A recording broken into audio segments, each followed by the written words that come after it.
The Davis family, could we go on a little more about them and the courage they showed in opening that theatre on Mount Pleasant?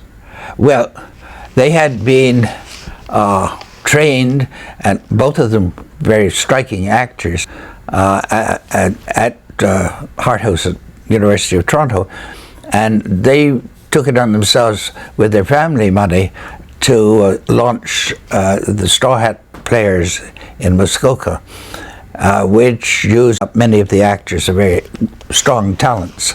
And they were quite, those productions stood out. I had come to the Globe and Mail and maintaining my policy of finding things to maintain a space, I would go out into the countryside and find the best of the summer theatres and review them, and which was an operation often involving mosquitoes and noise and distraction, but it was fun. And then because they became professional management through the Straw Hat operation, they decided to plunge and had I think the blessing of Jerome Guthrie of Stratford to take an old movie house and in Toronto and turn it in. It was called the Crest, so they maintained the name, and they put on a season which we hadn't had for many years in Toronto, which was a season of regular performances, one after another, for 2 weeks or so. And this built up an audience, and subscribers belonged. In the old days of the stock companies, I don't know that people subscribed. They just went every week, like as to the movies or something. But I don't think there was a subscription involvement. This one then introduced a subscription and depended heavily on the support of the subscribers to keep the thing going, to balance their own contribution, family money. And they were ambitious, and they did very interesting and important plays, less influenced by Broadway perhaps than the West End.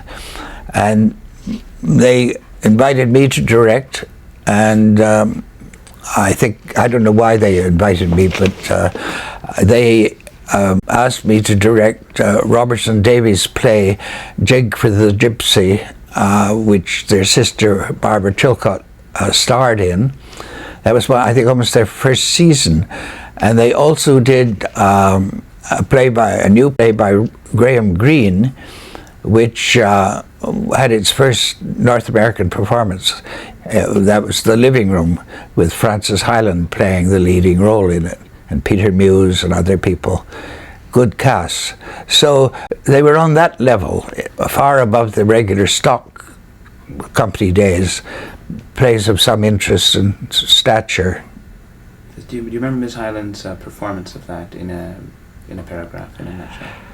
Franny Hyland, who came out of the West, Regina, I think, and was trained, sent overseas by the IODE, who admired her talent, and she was trained and went into the English theatre, and she was brought over by Stratford, brought back to Canada to play, I think it might have been Portia in Merchant of Venice, and she was a very delightful, fragile actress with her own style of speech. And she then, when Stratford, being a summer theatre, let the actors loose in the fall, she went and played at the Crest. She did also play around Broadway, I think, at that time, but most of her career from after London was played in Canada. She's played across the country and directed, and she has her own fragile strength that is quite valuable. Did Nathan Cohen, could you use his name in the answer, please? Did Nathan Cohen have it in for the Crest?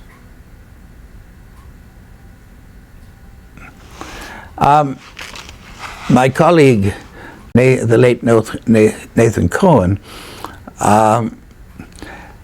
had the disadvantage that his reviews appeared in the paper in the afternoon, Well, my reviews appeared in the paper, in the Globe, in the morning. And if I liked a production, he couldn't feel comfortable just repeating it. So I think that influenced him, perhaps. This is not a modest thing to say, but perhaps influenced his approach to, it was second thoughts to the theatre. And he was, of his nature, more outgoing, rambunctious, and more of a public figure, because he did a lot of very popular television, CBC. Does that answer your question? It's been said that he never reviewed anything favorably at the Crest. I haven't got files, but I'm sure that he did. Does the name Walter Kerr would mean anything to you? Walter Kerr. Walter Kerr was the drama critic of the New York Herald Tribune at the time when that was a morning paper, when the other morning paper was the New York Times, and whose reviewer was Brooks Atkinson. And I became friendly with both of them when they came up to review Stratford. And so, as you can see, 53 was quite a turning point for a lot of things.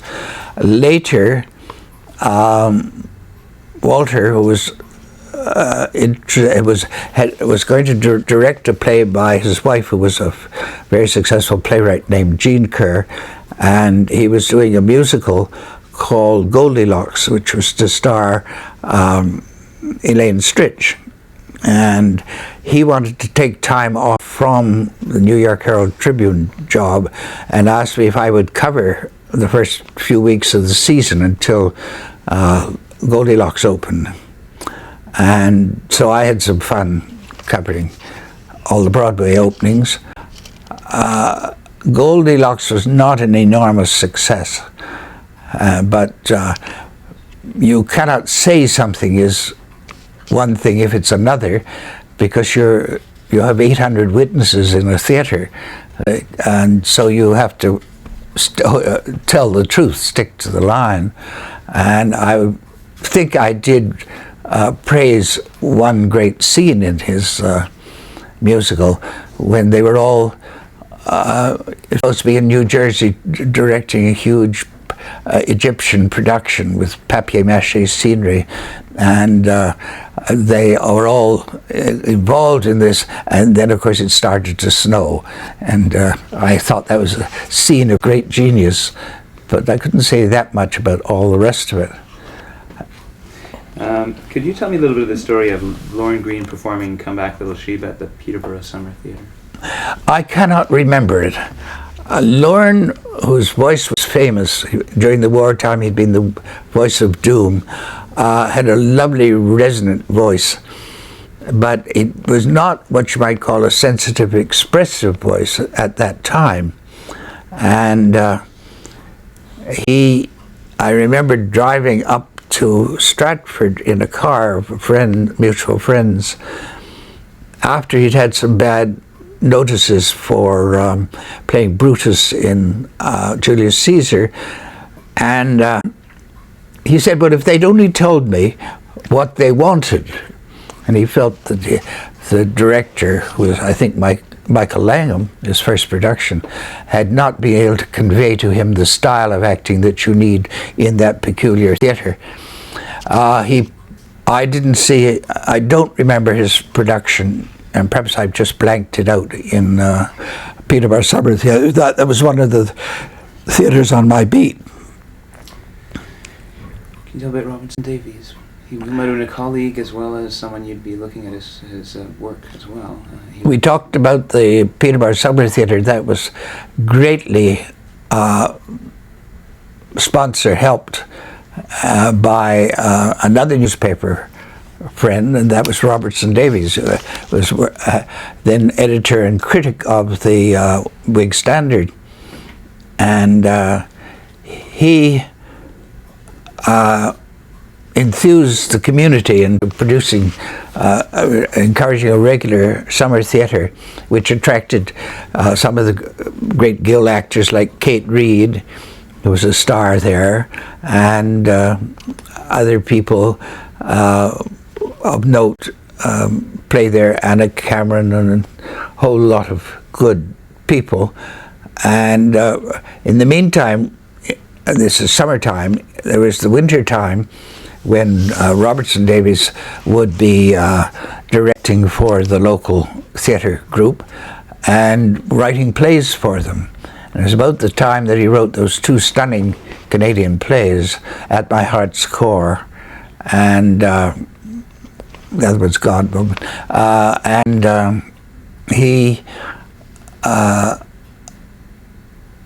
he started to put Canadian themes onto the stage, and he developed doing plays quite a bit.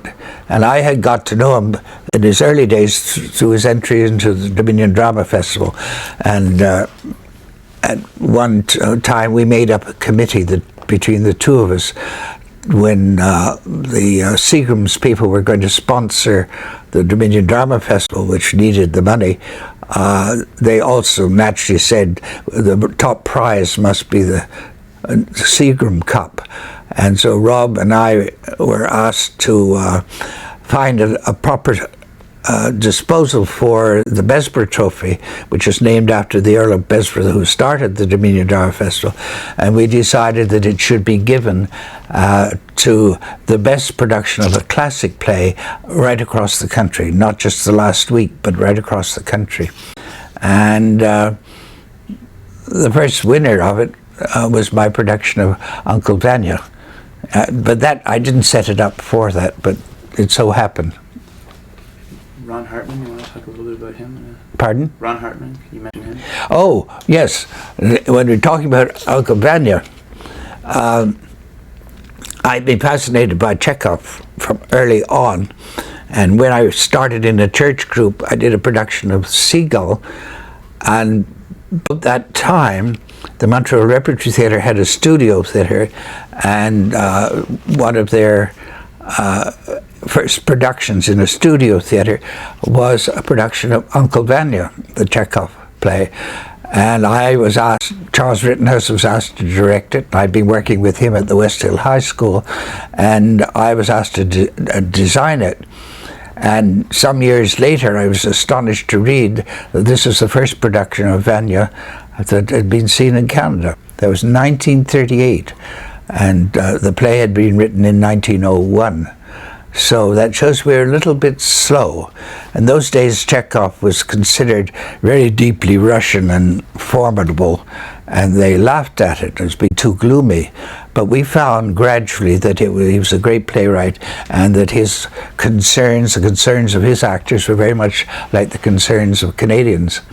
And so I had a chance at Hart House to direct a production of Uncle Vanya for the university alumni. This was a group of women who had survived their theatre training at university and had their own group. And they were very intelligent. We used to call them the aluminum ladies, but they were very blue stocking. And they decided that Uncle Vanya would be a good show. And they were the women's members all played the women's parts, but we were allowed, therefore, to go outside and pick men. And so for this production, I picked some very good outside people, including Ron Hartman. And Ron Hartman played Vanya, and it was a splendid performance, and it won the Best Actors Award in the festival. And he was an enormously successful actor. Later, when Robertson Davies wrote a play called King Phoenix, he played a magician, a druidic magician, and played a great contrast to the role of Vanya, and was equally successful. You made reference to, just now, to... Speak up. Yeah. Could you stop tape for a second? I saw an interesting reference to an anecdote where you had you wanted to interview an actress in Toronto here. However, her family didn't like the idea of her being interviewed. Did this ever happen? What was Toronto like? Can you tell me that story if you remember it? Oh, well, one of the most actors in Canada, to make their big name, had to, for a long period of time, had to go abroad to England or United States. Probably the most successful of them was Margaret Anglin, who was born actually in the House of Parliament because her father was the Speaker of the House, and she showed great talent in the early days there, and her mother decided that she should have proper training and sent her to New York, and she was an immediate success. One of the great roles she played for a while touring with Eugene O'Neill's father, James O'Neill, in Monte Cristo and other plays like that. And then one of the other actors, Richard Mansfield, decided to introduce a new play from France called Cyrano de Bergerac. And he auditioned her and thought she was likely, though he was disappointed that she wasn't blonde, but because she was redheaded. And he said, "Do you think you could make yourself beautiful enough to play Roxanne in Cyrano de Bergerac?" And she said, "Well, if you can make yourself plain enough to play Cyrano, I can." So she did, and she was a great success. And she became a star, and her interest lay in higher things in the comedies she often had to play, and she started to play the great Greek tragedies, and often the productions were huge mobs of people. They weren't long runs, but they were organized for 2 or 3 performances right across the country, in California, in New York, and she became really the first great classic actor of North America. When I came to Toronto to the Globe and Mail, I knew that she was still alive and was in Toronto, but her family managed to duck any attempts I made to introduce her. She had, I think, perhaps had some treatment for alcoholism, and maybe that's what they thought might not do her reputation justice. But she had not forgotten Canada. She was on the platform when the Montreal Repertory Theatre was announced by Martha Allen, as was Sir Barry Jackson. These people lent their own distinction to help. The first rehearsal, just a moment. Tape, please, stop. Yeah, no problem. How were you received at the first rehearsal by Tyrone Guthrie?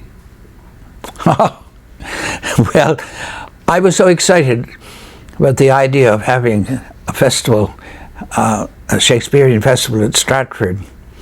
I had been anticipating it, writing in the Globe and Mail a lot of news stories about who was coming and what the plays would likely be.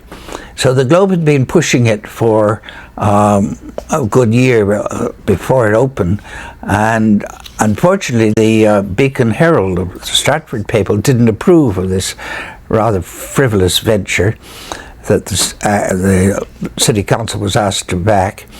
So I got most of the stories, what we used to call scoops in those days, and I became involved. I knew most of the actors, having directed some of them, like William Needles and others, Ted Follows, and I went up with them to cover for the Globe and Mail the momentous occasion of the first rehearsal, which was at a hall just outside of town of Stratford, and Tony Guthrie, whom I'd interviewed several times by then, spotted me, and he put his arm around my shoulder and said, "It's not a time for the press," and edged me out the door. And then he opened the door and said, "But come to lunch afterwards at half time." So I could hear the voices off in the house, but I couldn't actually record it. But he did give me lunch afterwards. The first morning that the actors gathered for rehearsal, I read that Alec Guinness said, "We'll meet frighteningly tomorrow." Could you use that quote if you know it, and tell me what he meant by "we'll meet frighteningly tomorrow"? I don't remember that. The one I used was his first words. Oh no, I've forgotten it. I'll come back to you. Yeah. If it does, go. Just interject. Could you? Now is the winter our discontent, made summer by this glorious son of York. And I'm not sure I didn't reverse, when I quoted it in the paper, didn't reverse it. Now is the summer of our discontent, made winter by this glory. And of course, when you make a mistake like that in a review, everybody points it out with delight. We already talked about the arrival of the French Canadians in '56. A Winter's Tale with Christopher Plummer. Does this stand out in your mind, his performance? Well, Chris Plummer was very bravura and very satirical and very amusing. And when he played Leontes is the jealous husband, as you know, and it is not given to bravura speeches. Consequently, he was rather outshadowed for the first time and only time that I can remember, by Charmian King, who was playing Hermione, his wife, of whom he was jealous. And she looked absolutely ravishing in Tanya Mazeyevich's beautiful blue costume for her. And then I think it was Eileen Hurley was playing the yes, I think so, was playing the Amelia, which is a very strong part. So the two ladies rather took the honours of the show. But later, Eileen Hurley was playing Catherine opposite his Petruchio. No, it wasn't Petruchio. It was Much Ado. She played Beatrice opposite his Benedict in Much Ado, and they were on equal par there, because that was a good, strong comedy role. How do you remember Bruno Gerussi from that period? Well, Bruno was more versatile than one thought. He was very strong, tough, Italian type, and you'd think he might have been cast in fiery roles like that with lots of energy, but actually he played some very different kinds of roles, and he was much admired for the range. He could play sad parts, and he played Romeo at one time, which was more likely to be for his type, but he was very good. One role in particular comes to mind, Oedipus.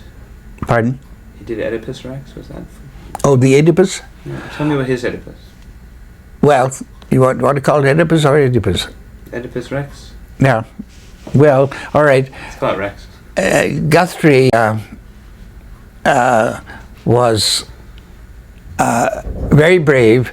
He wanted to make sure that Stratford was a classic festival, and so in the second year he introduced Oedipus Rex, the great Sophocles tragedy, and he brought over another star to play the lead, and this was James Mason. And with Tanya Mazejevich as his great designer, they put them all into the classic masks. And I had talked to Guthrie and realized that he had staged this play twice before. When he staged it in Israel, he said the actors all had big heads but were short. And then he staged it in Sweden. The actors were all, in Scandinavia anyway, were all very tall with small heads. So I thought, well, what is he going to do with the Canadian actors? And it turned out he put them on cothurni, the higher Greek shoe, so he felt they were a little short. But he gave them masks which made their heads big, so They seemed to have escaped, had the same problems, both. The heads, and they were too small, so he enlarged them all. It was a very impressive production. And of course, when they repeated it the next year and took it over to Edinburgh, James Mason couldn't play it, and Douglas Campbell played it, but having the mask, it didn't make that much difference, and Campbell was in some way a much better stage actor. William Shatner... So you've got 2 minutes in the state. Okay, good. Bill Shatner, I understand, was part of that company. Was he just part of the chorus or something? Yes, I think he was part of the chorus. You couldn't tell because they were all wearing masks.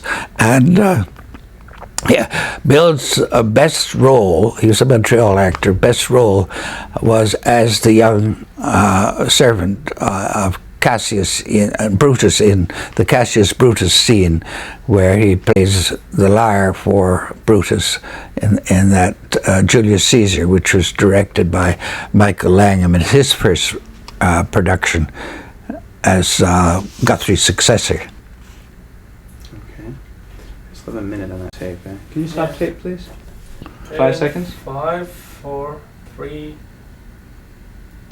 Could you please tell me about the role of the Earl Grey Players and the Trinity College Triangle in about a minute?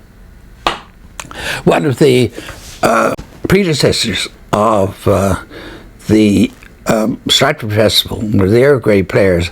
Earl Grey had come over from England and became a very popular radio actor in the company with that Alan Drewallen set up for the CBC, and he and his wife Mary Godwin also decided to do productions of Shakespeare in the quadrangle of Trinity College, a beautiful setting for it. And they involved many of the people like Robert Christie, one of our real pioneers, who had started his career in, I think, in the Dominion Drama Festival, won acting awards there about 1933, went over to England, worked with Guthrie, came back here and worked with Earl Grey and did a lot of excellent performing. And then the other people in the radio community who were, of course, wanting to play on stage, played. The productions were rather modest, very pleasant, and dominated by the fact that they were in an academic center in the middle of summer. So it kept the word Shakespeare playing alive, but it was not the highly dynamic productions that Guthrie then offered. Is that what you mean by your quote when you said, if any of us are still around, it's going to be hard to explain the character of the Earl Grey Shakespeare Festival? Yes, because it was an older style of playing, and then set in open air. It had a kind of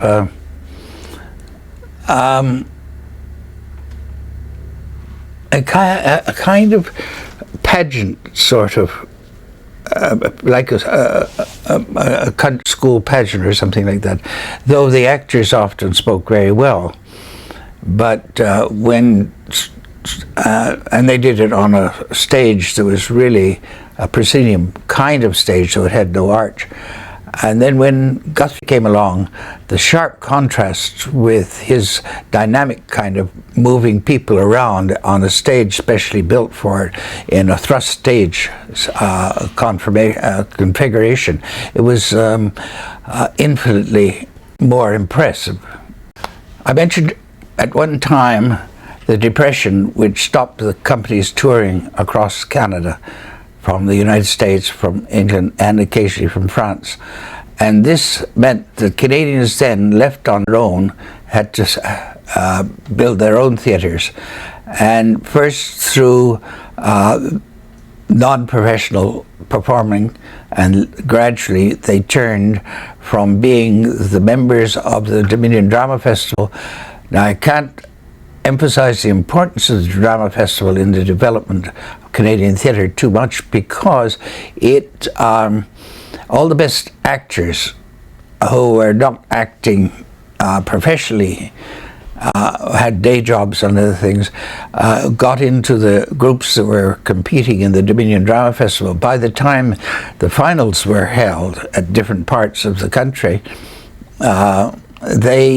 you were getting the best talent in the country, and the competition and the productions got better and better, and they were quite high. By the time we got to 1953, the festival had reached a very high level, and it was that time taking place in Victoria, BC. And in the meantime, one of the adjudicators, Pierre Lefebvre, had encouraged the Quebec people, Quebec players, to develop their own theatre, to write their own plays. The development of the Canadian playwright was slower than that of the Canadian actor. But in Quebec they forged ahead, and they brought a play called Zone, which won the top honors of the Dominion Drama Festival. That was in '53. I was there with a group from the alumni playing T.S. Eliot's The Family Reunion. My production came in second, but I felt it was very happy that it was a Canadian play and built out of our own life that really was recognized as the best play of the season. And that year, I think I went back to Montreal to design and stage the King Lear that Holocaust played for the Montreal festivals. And then also that year, in July 13, the Stratford Festival opened, and as a fully professional, drawing on the talent of most of those actors had all come out through the Dominion Drama Festival, including people like John Christie and Robert Christie and other people of that note. So it was a turning point. From there, the regional theatres started to turn professionals. John Hirsch picked up the work of the Manitoba Theatre, and it became MRT. It was the Winnipeg Theatre, and it became the Manitoba Theatre Centre, and that was one of the strongest, dominant regional theatres. And then in Vancouver, they started to develop their own playwrights. Calgary, they had their own theatre. And when, in 1967, the government was to give money to, federal government was to give money to encourage the celebration of Confederation, many of these cities opted for auditoriums where they could perform, where they could stage their own concerts and plays. 53, you say that DDF was very important to giving things a running start. There was also a radio drama. Could you tell me a bit about Mr. Kaplan, Montreal, and Rel? Well, when radio was developed as part of ordinary Canadian life, a great deal of effort was made to produce its own radio, not just to take the product from across the border from the United States. And various people decided to train people to put on productions for the CBC. Tyrone Guthrie was one of the first people to come from England to do that.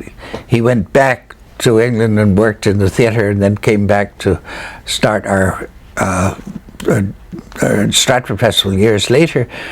But there were people, Merrill Dennison wrote for it, and a lot of people wrote and started to train. And then across the country, they were all giving a living, and many of the professionals got their first professional living working for radio. People like Colicos and Plummer, they were paid by the CBC, but they acted non-professionally on stage. And so CBC has always been a backup for the actor and for recognition and winning their names, and it has been had an enormous effect. And of course, when television was introduced, the same thing happened, and these people became household faces from coast to coast. Did you know Barry Morse well? Barry Morse? Barry Morse was another of the people who came from abroad to help establish professional, and he's a very professional actor, and I think his first performances were on the Mountain Playhouse in Montreal, and he progressed from there to different parts. Later was an important contributor to the Shaw Festival, working with people like Andrew Allen, and it was simply a man who worked wherever he could in CBC and all of these things, and has made a great deal of help. In his later years, he had so identified with Canadian theatre that he made an enormous contribution, helped a great deal to set up the first kind of home or residence for actors called PAL, which is a Performing Artists Lodge, and many of the actors now live there, and he was a great contributor. Still a big proponent. We talked to him last year about it. Joy Thompson's Canadian Art Theatre. What? Joy Thompson was a unique talent. She was an artist and a director, and she started her own Canadian Art Theatre in Montreal, and gave, first of all, it was produced to put on plays for children, and later she developed wildly into other fields, and she gave first occupation to a good many of the actors like Young Holocaust, Sylvia Nat Sarno, I think Leo Chichery.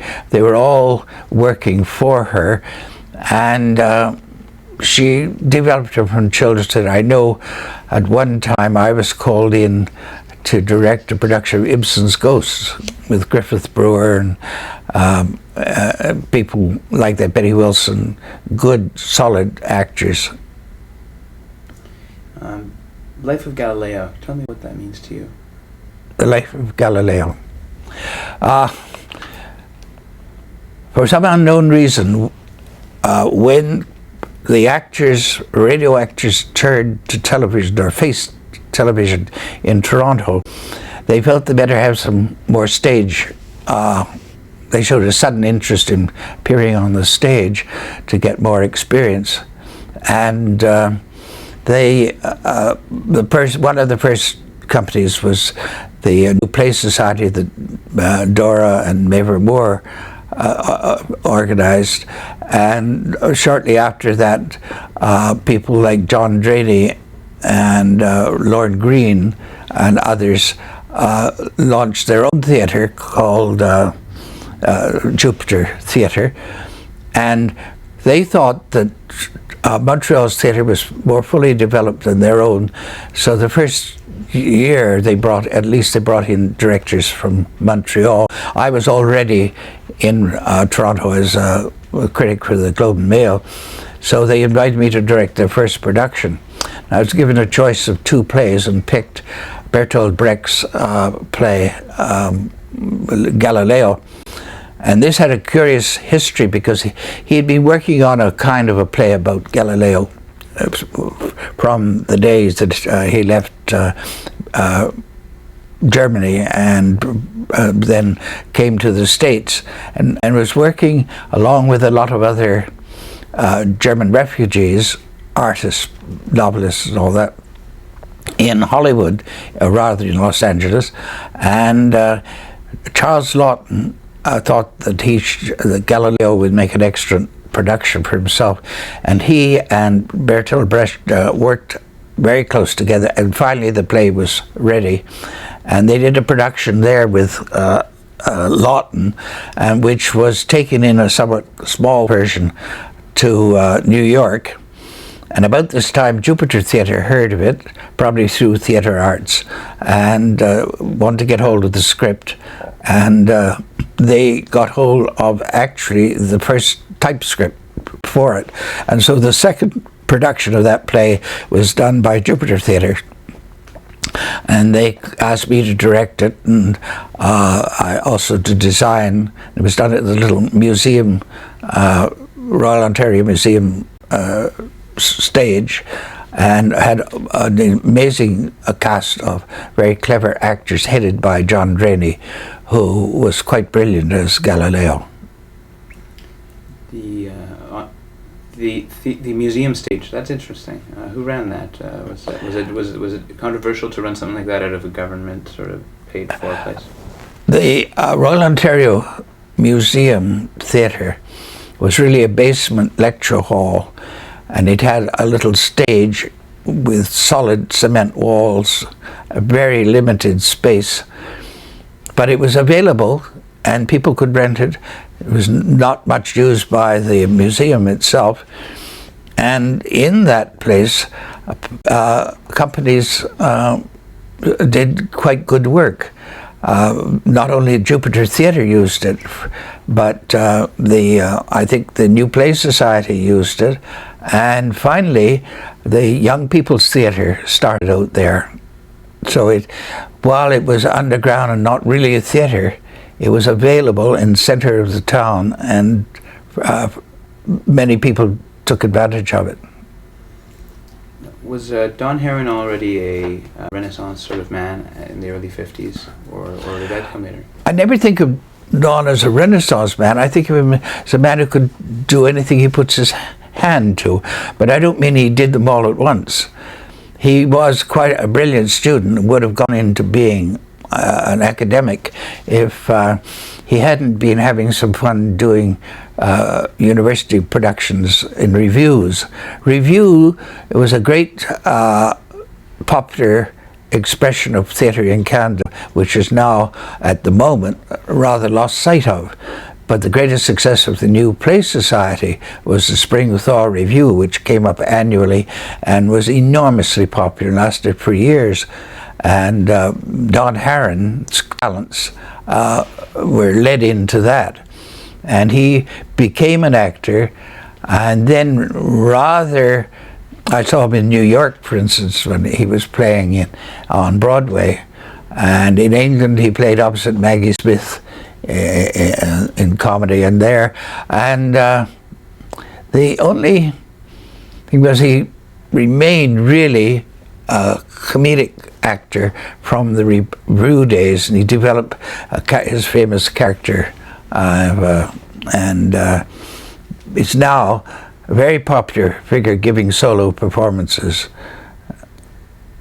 My Fair Lady, tell me about that, and please repeat the title. My Fair Lady from McGill. Yes, this is, may I? Yes, and use the word My Fair Lady in your answer, please.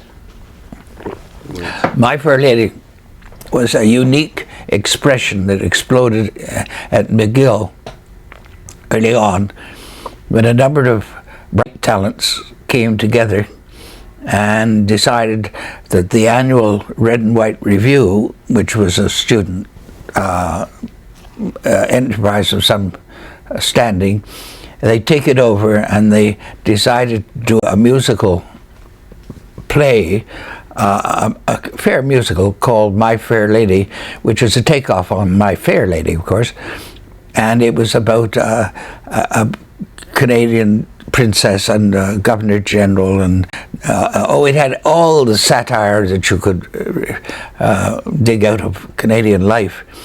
And I think Brian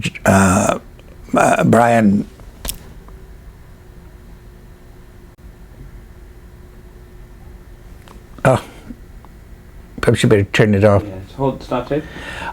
Brian 5, 4, 3.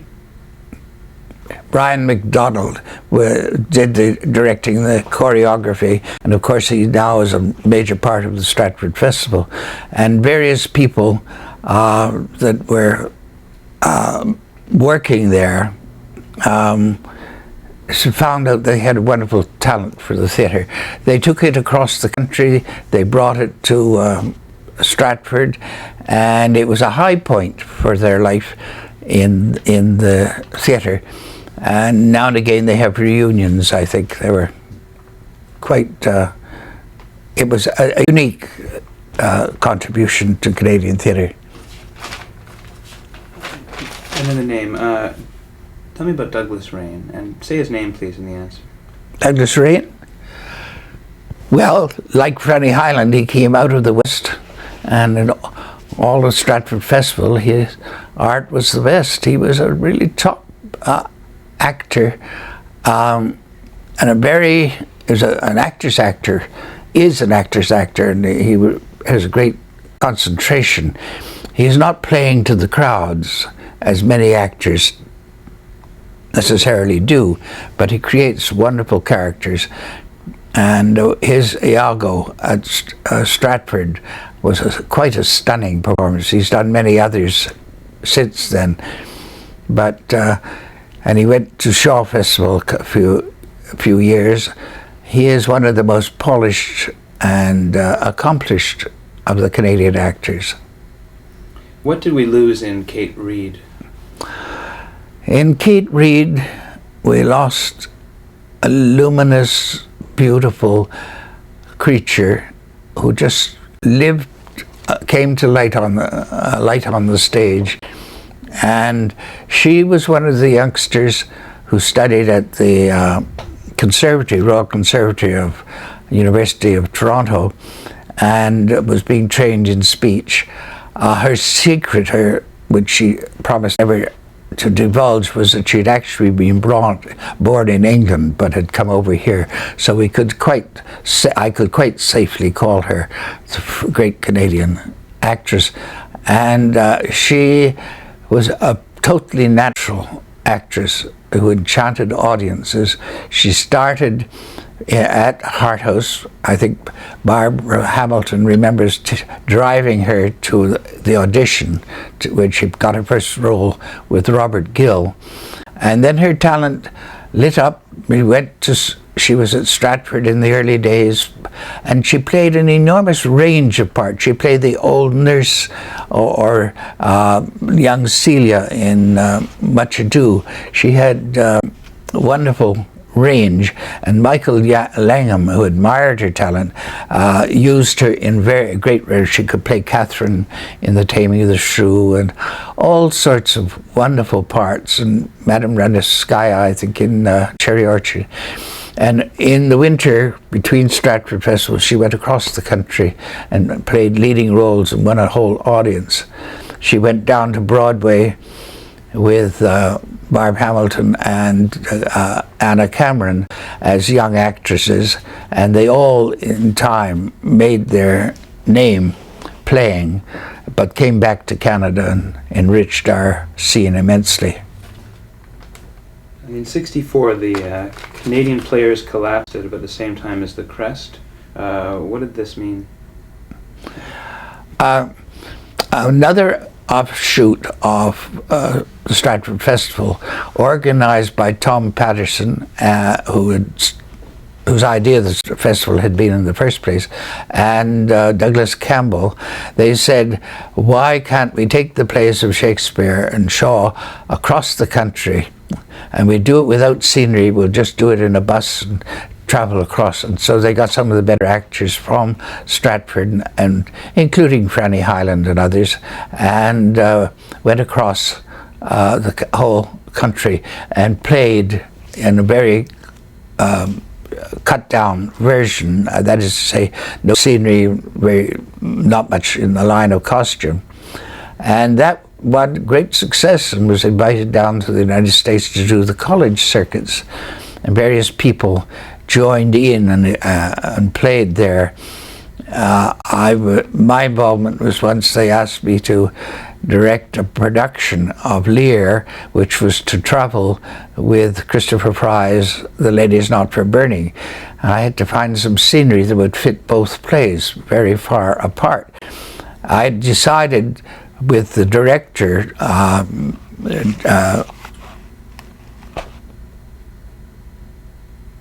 David Gardner, that it should be a Canadian production, and we should be able to make it so.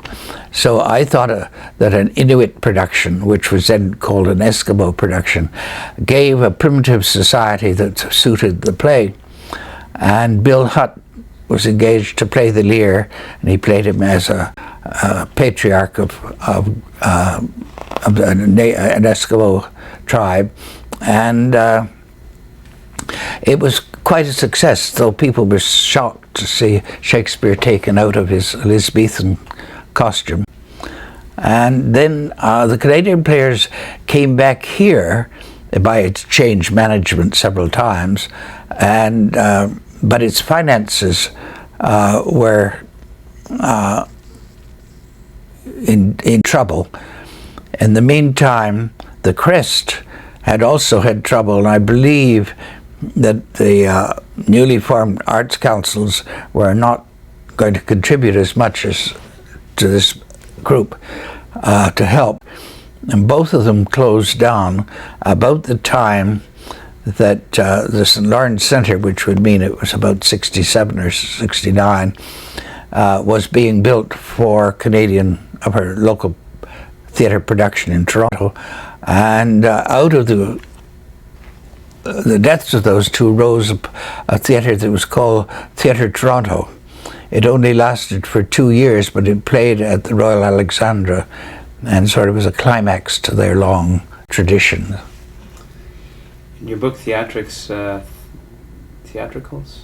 Theatricals. Right, you chapter heading of William Hutt, Star of Stratford, William Hutt.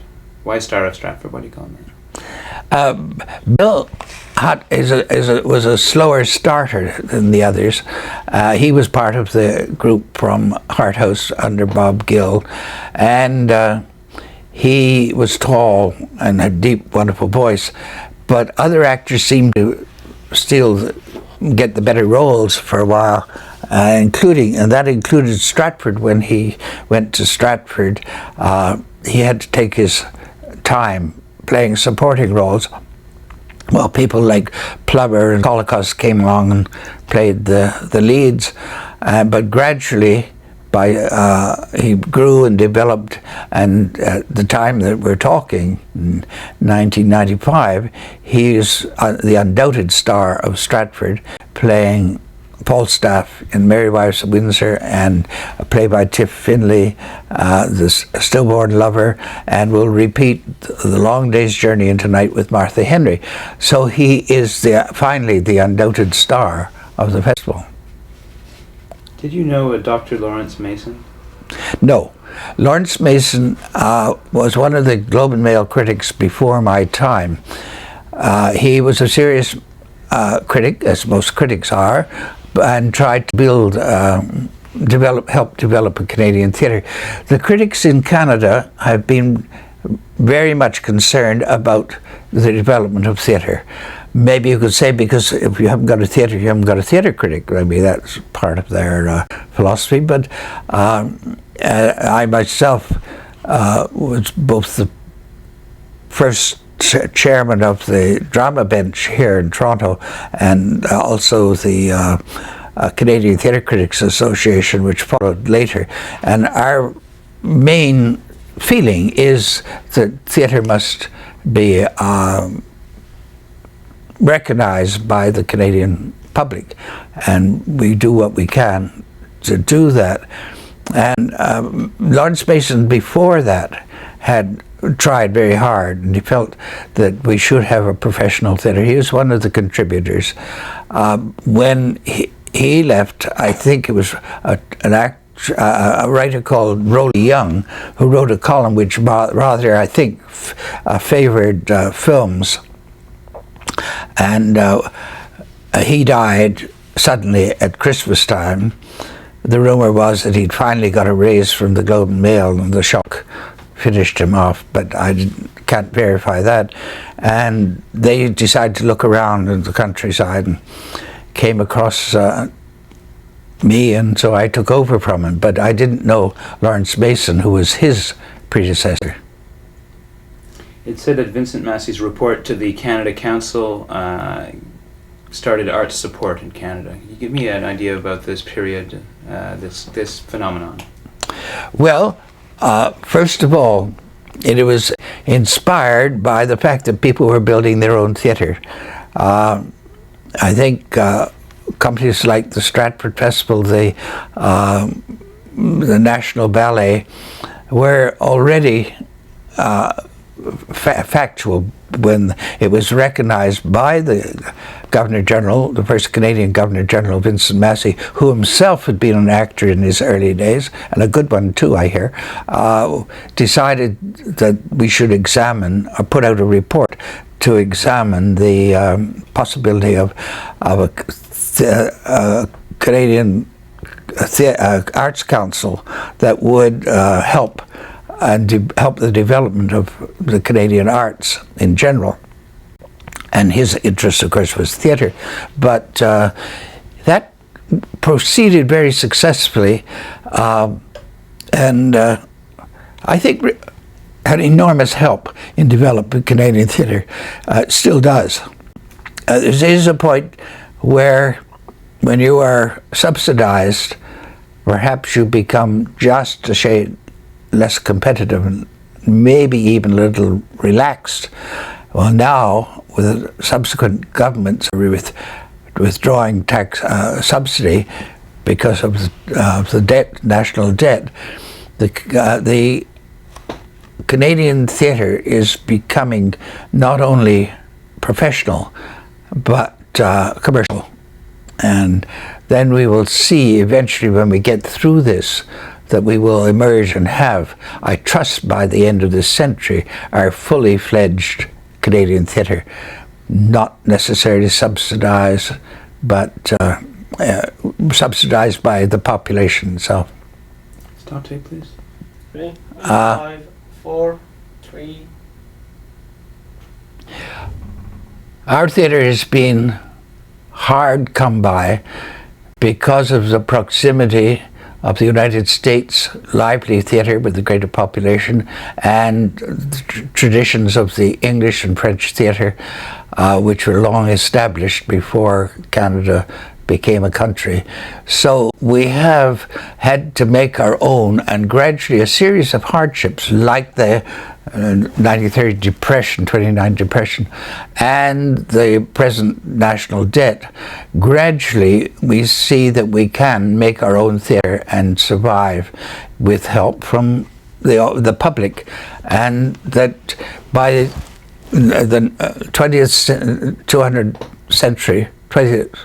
21st century, we will have come a long, long way, and we'll say, there's no turning back now. We have our own playwrights that are known from coast to coast.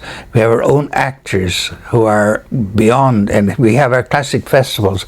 And it's my opinion that the company plays of William Shakespeare were never done better than they are at our Stratford. And we have a Shaw Festival which brings great distinction, and across the country, the exchange of plays and players means that we are approaching our own national expression in theatre.